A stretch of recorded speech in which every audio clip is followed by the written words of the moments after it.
రాజులకు రాజు ప్రభులో ప్రభు అయిన యేసుక్రీస్తు నామమున మీకు శుభములు. ఈరోజు దేవుడు మనకు అనుగ్రహించినటువంటి వాగ్దానము యోహాను రాసిన సువార్త 14వ అధ్యాయము 27వ వచనము. శాంతి మీకు అనుగ్రహించి వెళ్ళుచున్నాను, నా శాంతినే మీకు అనుగ్రహించుచున్నాను. లోకమిచ్చినట్టుగా నేను మీకు అనుగ్రహించుటలేదు. మీ హృదయంను కలవరపడనీయకుడి, వెరవనీయకుడి. ప్రియులారా, ఈ వాక్య ధ్యానాన్ని గనక మనం పరిశీలించినట్లయితే దేవుడు మనకు వాగ్దానం చేస్తున్నాడు కదా, ఆయన శాంతిని మనకు అనుగ్రహిస్తున్నాడంట.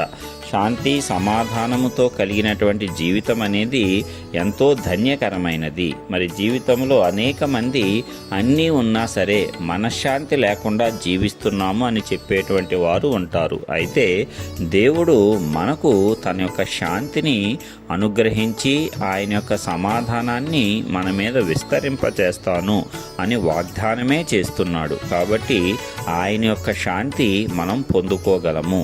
ఆయన శాంతినే మనకు అనుగ్రహించుచున్నాడు. ఎట్లాగిస్తున్నాడంట? లోకమిచ్చినట్లుగా అనుగ్రహించుటలేదంట.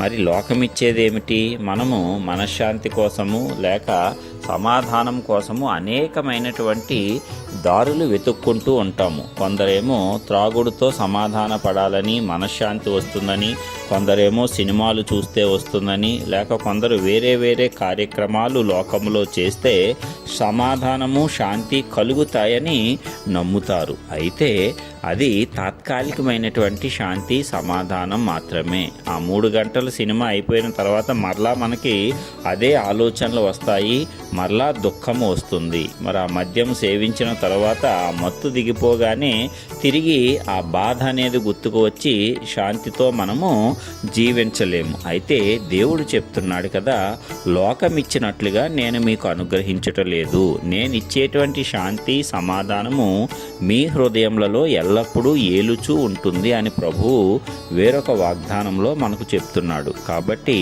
ఆయన ఇచ్చేటువంటి శాంతి సమాధానము ఎల్లప్పుడూ కూడా నిలిచి ఉంటాయి. మరి వాటిని మన యొక్క హృదయం గ్రహించగలుగుతుంది. మన హృదయం నిత్యమైన సంతోషాన్ని పొందగలుగుతుంది. అందుకే మన యొక్క హృదయాన్ని కలవరపడనివ్వకూడదు, వెరవనివ్వకూడదు.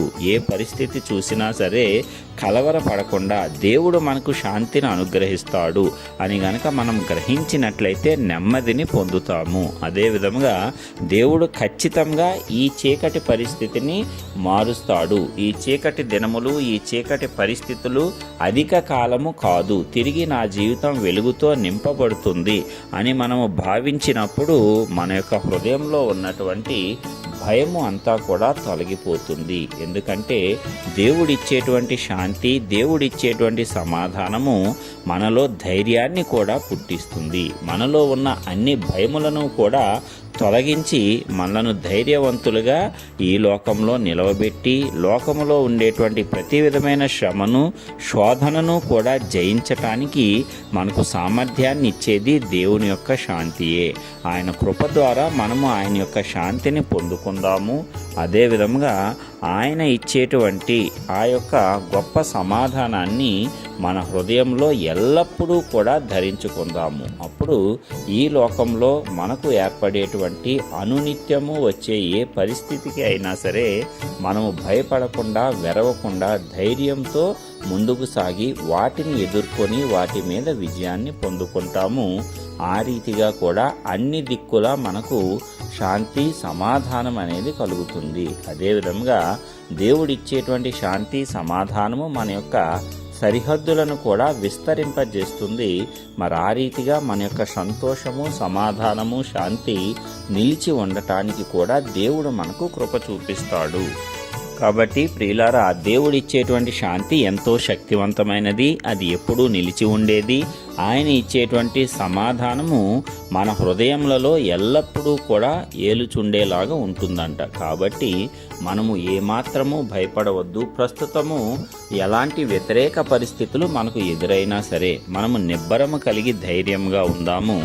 దేవుడు మనకు, మన హృదయాలకు శాంతినిచ్చేలాగున ఆ పరిస్థితులను, ఆ యొక్క వ్యతిరేకతలను మనకు అనుకూలంగా మార్చి మనలను దీవిస్తాడు. మరి ఈ రీతిగా మనం అందరము జీవించటానికి పరిశుద్ధాత్మ దేవుని కృప మనందరి పట్ల విస్తరింపజేయాలని యేసు నామమున ప్రార్థించుచున్నాను. ఆమేన్.